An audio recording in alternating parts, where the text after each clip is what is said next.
Hello, everyone, and welcome to War of the Stars, a Star Wars podcast. Coming to you, as always, from deep within the Outer Rim, far beyond the watchful eyes of the Galactic Empire.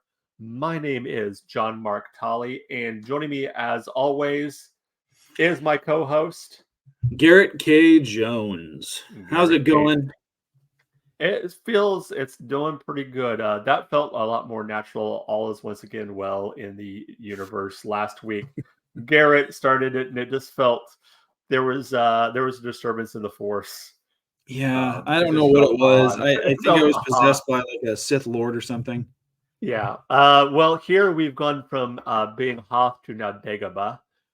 We went from ice storm to now little floodings in area and all the snow melting, and we got rain every day. So yeah, from Hoth to Dagobah in one.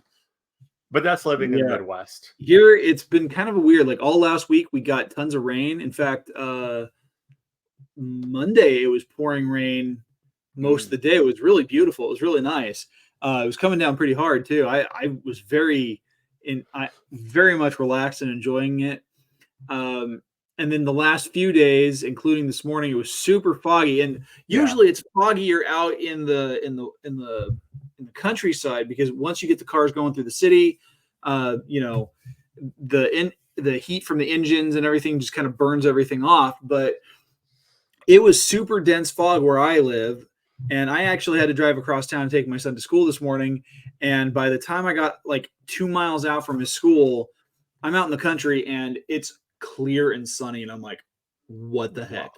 Wow. Where did the fog go? Yeah. No, here it's been really foggy, but it's just been this muddy, sloshy mess everywhere you go. And like I said, we live near a river, the Sangamon River, Mm-hmm. and it's out of its banks majorly. Some of the small towns are experiencing flooding, and my job, I drive a rural bus through all these little rural towns, and constantly on my little pad that tells me where to go, it says flood warning, flood warning, flood warning, flood warning. So haven't had a much. There's one little town that the road was flooded out, but that's so far that's the only thing I've seen. But we're not here to talk the weather. We're here to talk Star Wars. And Garrett, why don't you tell the fine people out there what we're going to be talking about today? Today we are going to be talking about the lore of lightsaber combat, the various forms, and some of the styles and information that most people aren't aware of when it comes to lightsabers in general. Indeed. So this was your baby, your kind of idea. Yeah. So why don't you start us off with? So I'm a huge fan of lightsabers. In fact, since we're doing this on video, we've got this on By YouTube. the way, if you're you're noticing our handsome visage on your screen, that is not an illusion. This is actually what we look like. I know everyone hears my voice and they think it's a much more good-looking man, and it's just not the case. Face radio. That's why I do audio. As you can see behind me, sitting in front of my Anaheim Ducks totem, adjacent to my scrap metal Mandalorian, I have a purple bladed lightsaber right there. That purple bladed lightsaber was built by me in the hallows of the Disney Star Trader, just underneath Star Tours, back in, I want to say 2011. Ooh. Maybe 2012. I don't remember exactly what year, but I've had that for quite a while. I went with purple because you get to actually install crystals and stuff like that into it. Although they weren't called Kyber crystals at the time, that name has since come into play. But I built it, and the two crystals that I liked the sound of the most were the blue and red fused to make purple. So yeah. Big fan of lightsabers. And so I figured talking lore for this month, and that's going to be another thing, is we're going to be talking lore at least once a month on the show moving forward, at least for the time being. And so I want to jump in and talk lightsabers because they're fun and you can chop things down with them. Awesome. Yes, you can, including people. God. I'm having flashbacks. A couple years ago, my son went running through my house with an actual sword that I have. He found under my bed, unsheathed it, went running down the hall, blade up, going, "I have a sword!" And I'm like, "Oh gosh, if only it had been a lightsaber. How bad would that have been?" Anyway, so let's talk the mechanics, and I'm going to leave the mechanics part to John because he's much more in the know on the structure of the lightsaber and how those are built. Right. Well, putting me on the spot here. I mean, it's just a simple weapon, like Obi-Wan said, an elegant weapon for a more civilized time. I it's just kind of. I mean, the main component of the lightsaber, of course, is the crystal. And I want to get your thoughts on this. How do you feel about the change that they did with the red crystal? Where I'm not entirely sure what the change was. I know that so in the old canon, the red crystals, because even back in the old, red was not a natural color for the kyber crystals or the crystals. They were synthetic. The crystals were synthetic that the Sith used.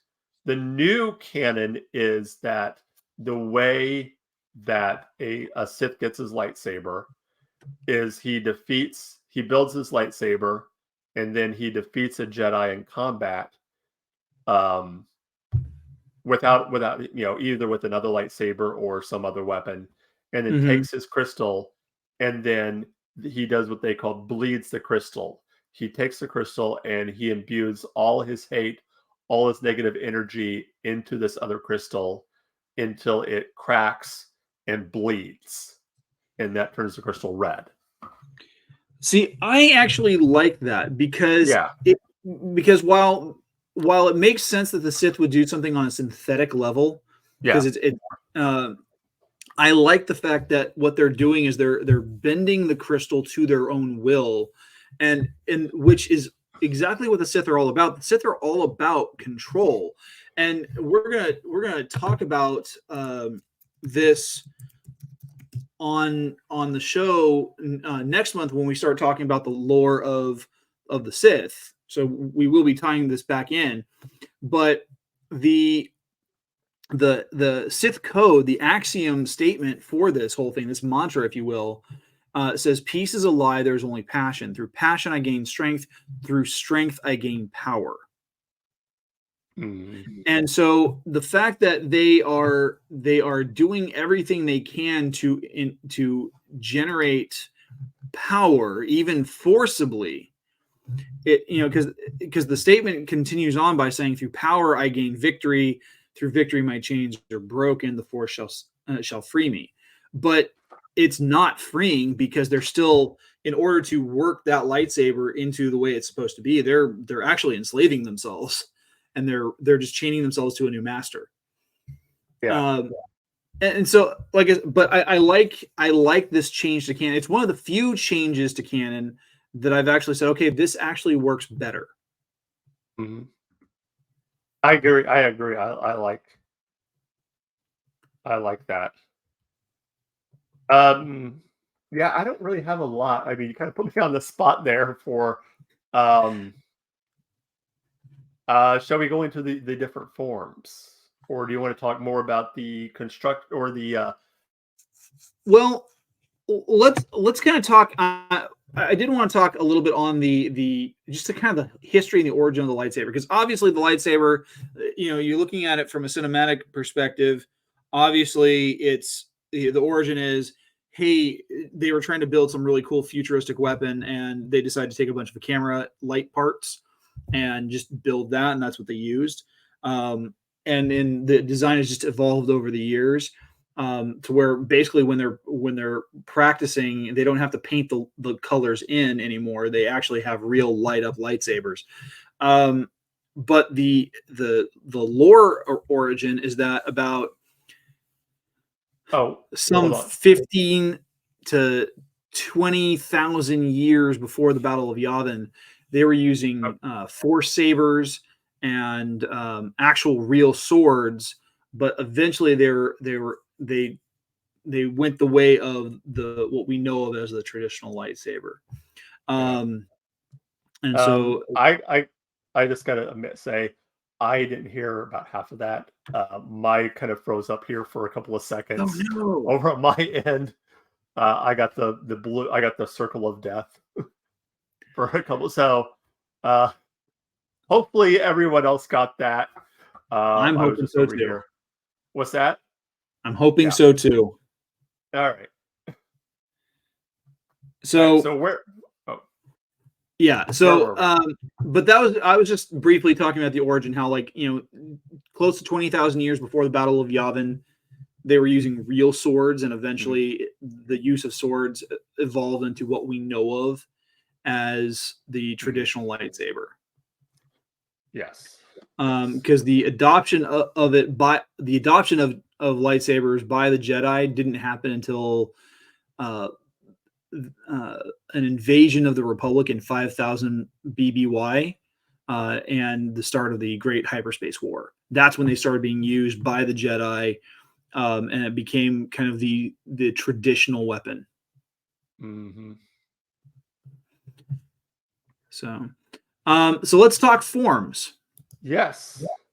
There are 7 forms, if I'm correct. Yes. In fact, I'm actually sharing a link with you here. And I should be able to present here. You should be able to. Share screen. And lightsaber combat. That's where we want. Boom. Hold on a second. I'm live TV here. I'm getting a call from my wife. Got to answer that call. Give me 1 second. Hey, baby. Aw, he calls his wife baby.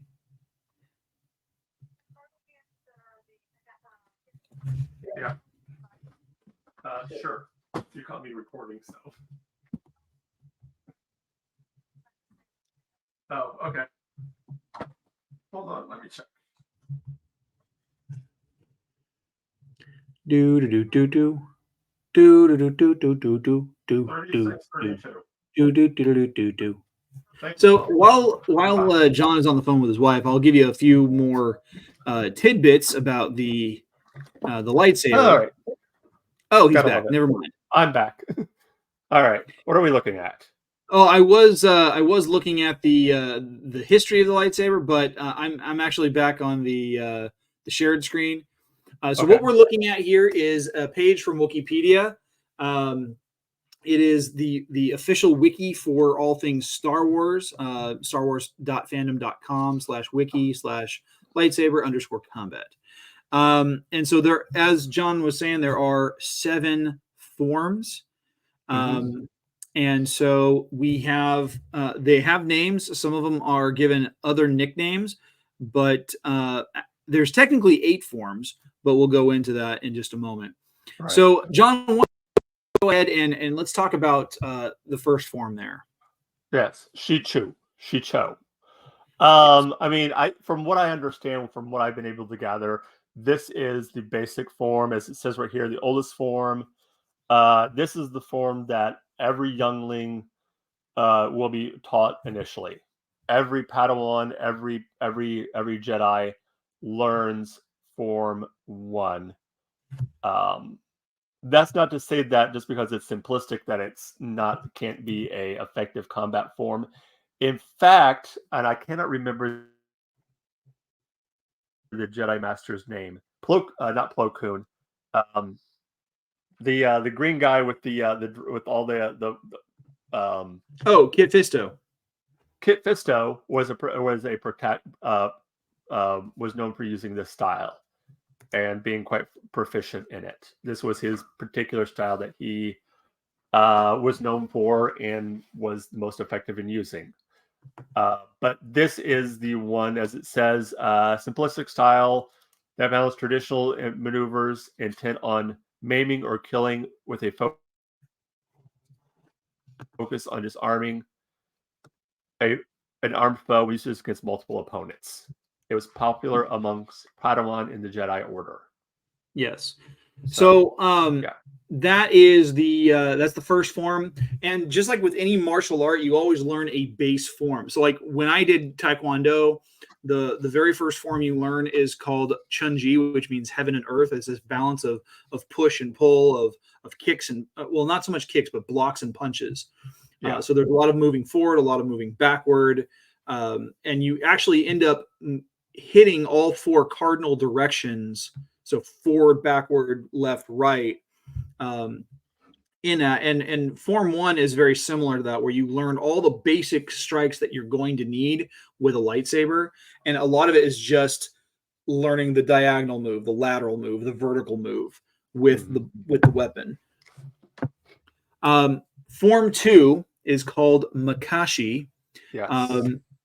The description that the wiki gives is that it's a style regarded for its elegance, graceful presentation, a balletic approach in wielding a lightsaber. It was notable for its primary focus on facing a single opponent, preventing disarmament, and quick, very precise strikes. The character that used this form the most is Count Dooku.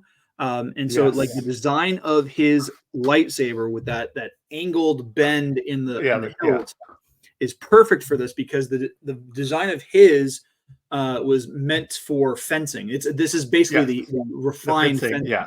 Yes. One of my favorite forms. I love watching this. When you see this form in action, it's a very, very elegant form. One of my favorite sports to watch when I can watch, because usually on like at midnight in the Olympics, is fencing. I think it's just so cool how quick it is, and how just fluid they work together. So this is always something that was always fun to watch Dooku and the Dooku duels. And what's really cool is that a lot of the forms have different names for them as well. And I'm trying to find here the description of it. Like a lot of them have different nicknames, and I can't remember. Like I can't remember all of them. But this one is, like it shows Count Dooku here as being one of the chief practitioners of this particular form. It was also used by Ki-Adi-Mundi. And so like crossguard lightsabers were perfect for this particular style. And what's interesting, if you look into kind of the history of this, it was a form that was very popular early on in the Jedi Order, when the lightsaber started becoming more popular. But as the threat of the Sith appeared to kind of diminish, and you had less and less lightsaber and lightsaber combat going on, because now instead of facing Sith with lightsabers all the time, you're now facing blasters, you're now facing other types of weapon. These other forms began to be more popular, and Form 2, Makashi, began to be less and less popular, because the Jedi that were coming up saw no need for it, because we're not going to be fighting anybody with a lightsaber. We're going to be fighting blasters. Yeah, we're going to be fighting all these other weapons that will need other types of. Right. And so just a quick fun thing here is, if you look at on YouTube, if you're ever interested in doing it, there's a channel on there, Osu Films. They have a Jedi tutorial for Makashi. They do an introduction, phase 1, phase 2, and phase 3. And it's actually really fun to watch. They're very short little clips, and you can get the basics. If you yourself are someone who owns a lightsaber that's perfect for actually dueling, whether it's a prop or not, you've got access to this, and it's really cool. Awesome. So we'll jump back over here to to this one. Is it showing? Not yet. Yeah. Oh, yeah. No, it is. Let me go back and then. Okay, our next form, and this is perfect for what John was talking about. Form 3, Soresu. Go ahead, John. Yes. So a defensive style that utilized tight, controlled movements and strict enemy action. Practitioners of this form focus on defense entirely in any situation and committed to analyzing their opponents in opening created often for the frustration and fatigue of the enemy. Now, the person who is most known for this, in fact, I believe it was Mace Windu himself who said, and there he is, Obi-Wan Kenobi. Oh yeah, Mace Windu did talk about him. Yeah, he is. He was definitely a practitioner. He said he was not only the. He said. Well, no, Mace Windu said he was the practitioner. He was the master of this form. That no one else do this form better than. But this is a defense only, which makes it very interesting in that it is. You almost have to pair this with another form to get any, because this is so much strictly defense. It's just blocking. It's just with virtually no offense in it. So it's just a matter of wearing down your opponent until you get an opening, and then a quick strike. Yeah, this one, the nickname for this is either the resilience form or the way of. And it was also good against blaster. Yeah, it was perfect against blasters. This was what was trained for specifically for deflecting blaster bolts once a youngling went from youngling to Padawan. Because there's going to be situations where a Padawan would probably be dealing with someone wielding a blaster. Yeah, I hope we don't get demonetized for our little honest trailers down there. We probably won't, so long as nothing is actually said or heard. I guess I don't know. Oh, there is. Oh, just a real quick note here. There is also on that same YouTube channel I was talking about. Mm-hmm. There's actually a tutorial for the Shicho series. Oh, cool. So definitely something to check out. The next form, and this is where pairing with another style of combat comes into play. We have Form 4 Ataru, not to be confused with Atari, which made some really awesome video games and some really bad video games back in the day. But Ataru is an acrobatic or aggressive lightsaber combat style.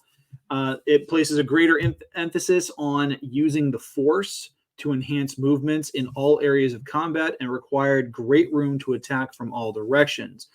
Yoda was a huge practitioner of this, especially as was Qui-Gon Jinn.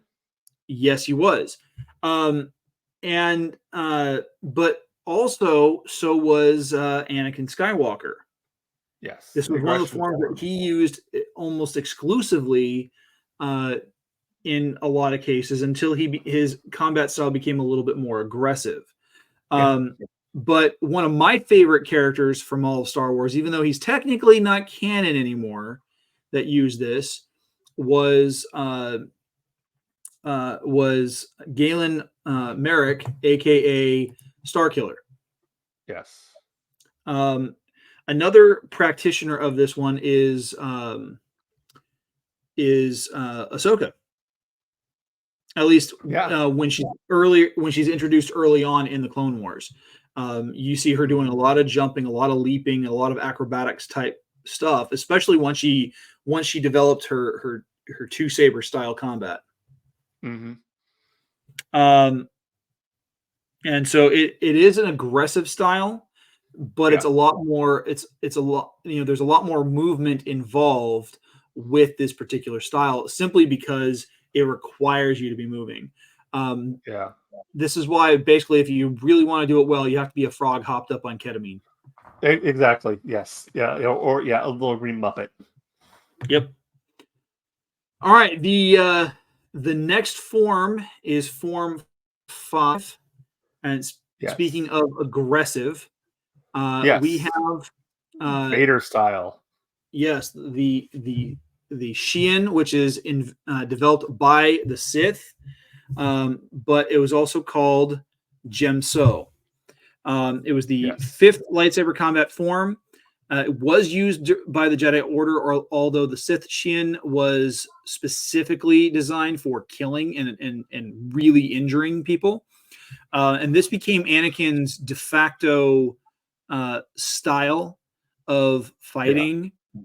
And it was actually used also by Starkiller and Ahsoka Tano because they utilized the unconventional reverse grip. Yeah.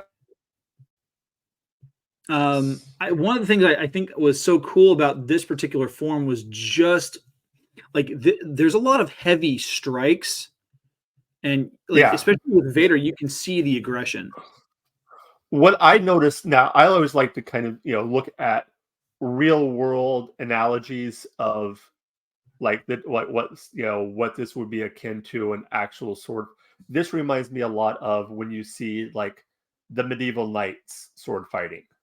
That heavy strikes, the big swings, the that type of, whereas like Form 2 is more elegant, fencing, quick. This is very, still fast, but like swinging for the fences, just kind of that heavy, knight in shining armor, medieval knight type of combat. Yeah, and one of the things that's interesting is that the Xian element, it says here in the wiki that it continued down Soresu's path in seeking an effective combat style in light of the continued prominence of blasters throughout the galaxy. So like the primary focus of the Xian was to stop blaster bolts. So it took in that Soresu's defense technique. But it also blended more aggressive and more finesse driven forms. So it kind of blends Soresu and elements of Ataru and elements of Makashi into one fighting form. So it's like all three of those forms were condensed into one. All right. So John, share what is form number 6? That is Niman. Where's it at? There it is. Right there. Considered the most popular lightsaber form in the Jedi Order. It balances the qualities presented to all other forms, but does not incorporate any notable strengths. So this is kind of the hodgepodge form, I guess you could call it. It takes kind of all the different forms and kind of puts them into one form, sort of a buffet form, a buffet style, I guess you could call it. Really, from what I've seen, what it looks like, it really focuses more on the use of force than it does the actual lightsaber combat itself. Yes, and notable practitioners of this one were doggone it, I hate that it keeps jumping here. Darth Maul used it. He mastered this form and employed it in his duel against Obi-Wan Kenobi. That because you see him using the Force frequently throughout, while doing little to no actual damage. His strikes were very specific, but also he was dual wielding, so there was a little bit more going on there. And so it does. The description here is that it does balance the various qualities and approaches of forms 1 through 5.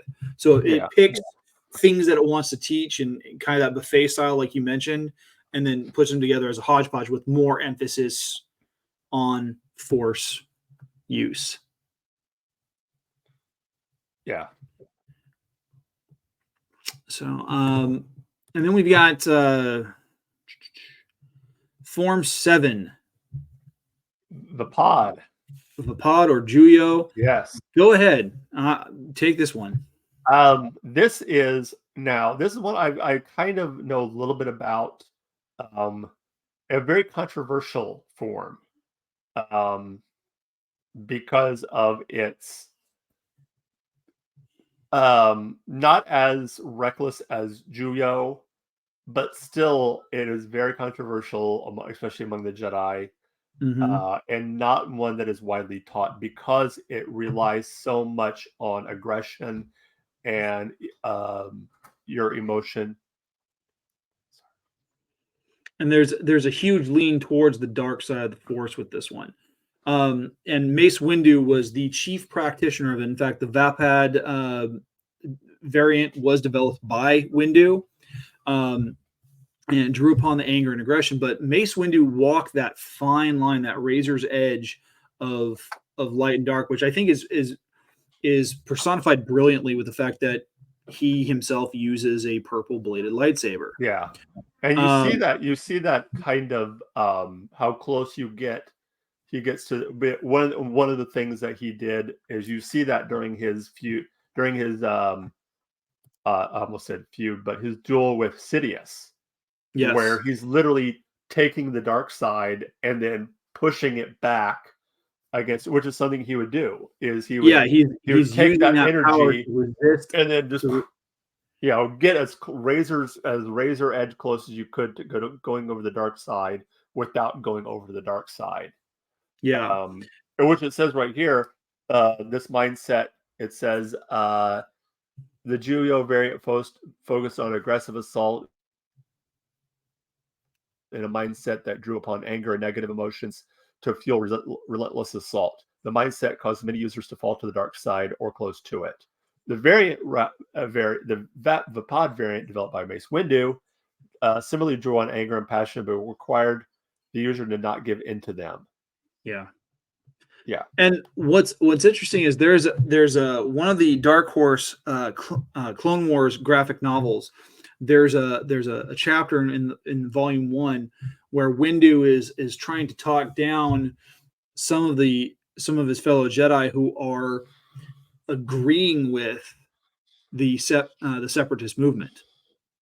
And there's a particular Jedi who I believe is a Weequay species, and he ends up using a movement from Vapad, and it was one that Mace Windu never taught him, but the guy learned it on his own, and he tried to exploit it in a duel with Windu, and it doesn't go well for him because Windu was able to identify the use of it, and be like, okay, now I know for a fact that you've fallen to the dark side.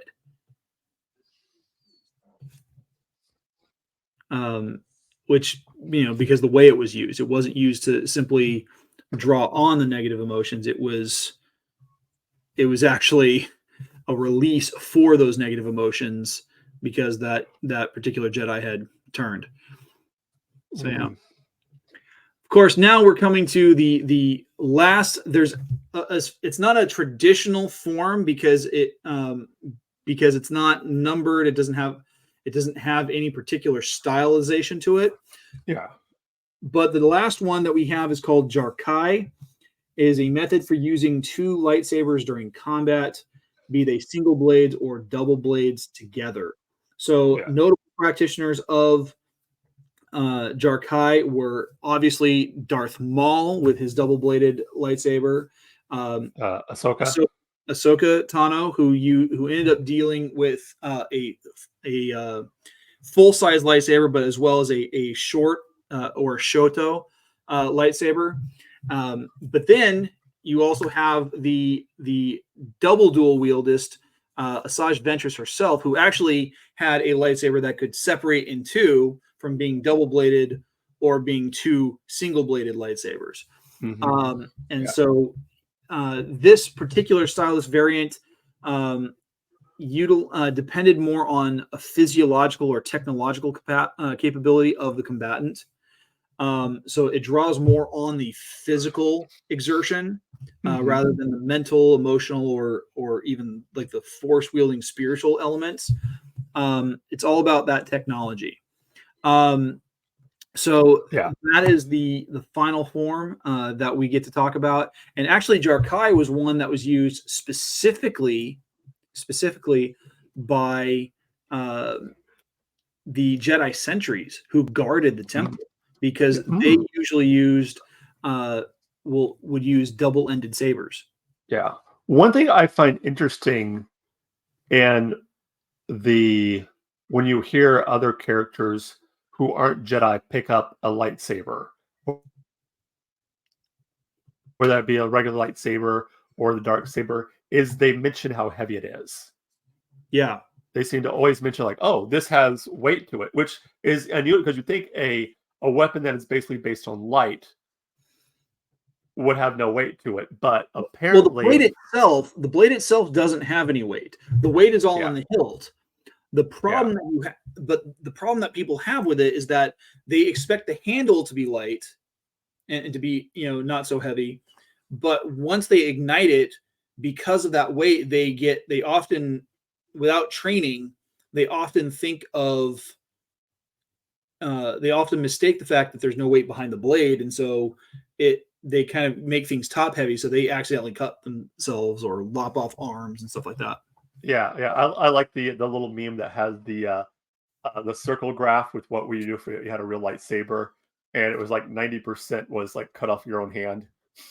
Yep, that would have been me. Me too. Oh, well, this has been fun. I've enjoyed this. It has been fun. Yeah. We have some big news coming out as we are wrapping up. So this is our time when we will kind of wrap things up, make our big announcements. First of all, thank you all for joining us on YouTube. Like and subscribe. If you're you get all the information on GNN YouTube page. Next week is a big day for us here at War of the Stars. It is the 4th annual Star Wars Podcast Day. 25 years ago, on February 8th, the very first Star Wars podcast was launched. I can't think of the name of it right now. I'm sure I'll get that information. But this is the fourth year that we've done this. We are a part of 90 other podcasts that are going to be doing shows around this time. So I think when we first started this 4 years ago, I think there were like 30 or 40 podcasts that did it that initial time, and now we're up to 90. And some pretty big ones too. Well, the force is strong with us. Yes. So we are excited to be a part of that. We're going to be doing another fan cast. So look forward to that. Those are always fun to do. Stay tuned for more information on that. And Garrett, why don't you tell the people out there where they can find you at? Well, you guys can find me on a couple of different platforms. You can find me first and foremost on Instagram and X at GKJ_publishing. Let me put that little bit of information up here. Still says Instagram, or it says Twitter. But yeah, you guys can find me on Instagram and X at GKJ_publishing, where I talk about my books that I write, and as well as my podcast or some of my other podcasts. I have one other podcast I do aside from War of the Stars. Well, actually two, if you count my YouTube channel. But one of the new podcasts that I've been doing is I brought back one called Storytellers. And this season, I've done 2 episodes so far. This season is called Dealing with Divorce. I'm using it as a catharsis for working through what I've learned and the therapy that I've gone through in response to the divorce I went through over the last couple of years. And so I'm hoping to share that healing journey with other people. So far, it's gotten some positive reviews. So if you're interested, you can check that out. It's on anchor.fm /GKJ Publishing. But then you can also connect with me on YouTube just by doing a search for GKJ Publishing. I do a show on there called The Right Way, where we talk book recommendations, author interviews, and I provide creative writing tips. Right now, this season currently focused on writing poetry. Awesome. Well, as for us right here at War of the Stars, a couple ways you can get in touch with us. Of course, email. Oh, there is our email, warthestars1@gmail.com. That is also our Twitter handle, or X. That still says Twitter up there. Anyway, you know We've what we really got mean. to update this stuff. I know we do. At War the Stars 1. All other social media is under War of the Stars, a Star Wars podcast. Of course, we already mentioned YouTube. We are going to be now on the GNN YouTube page. You can check us out there. As along with, we're going to be putting stuff back on our original Anchor. It's not. I don't think it's called Anchor anymore. I think it is Spotify It's for called podcasters. Spotify for podcasters. Yes. So just go to Spotify, search War of the Stars. We should still be on GNN. So if you want to catch us there, you want to catch us on the War of the Stars Spotify page. We're going to be all over the place, just everywhere. You're not going to be able to throw a womp rat without hitting us. Those are only somewhere in the 2 meters long. Yeah, something about that. Yeah. Yeah. So a lot of fun. We're looking forward to bringing you guys along the journey as we kind of move back to the YouTube space. Just kind of see how that goes. So you guys like it. Remember, as I said before, like and subscribe if you're not already subscribed to GNN. And anything else? You remember? Think of anything else? I can't think of anything. All right. Until next time. And remember, this is not just my Star Wars. This is not just your Star Wars. This is our Star Wars. Until next time, may the Force be with you. Never told me the odds.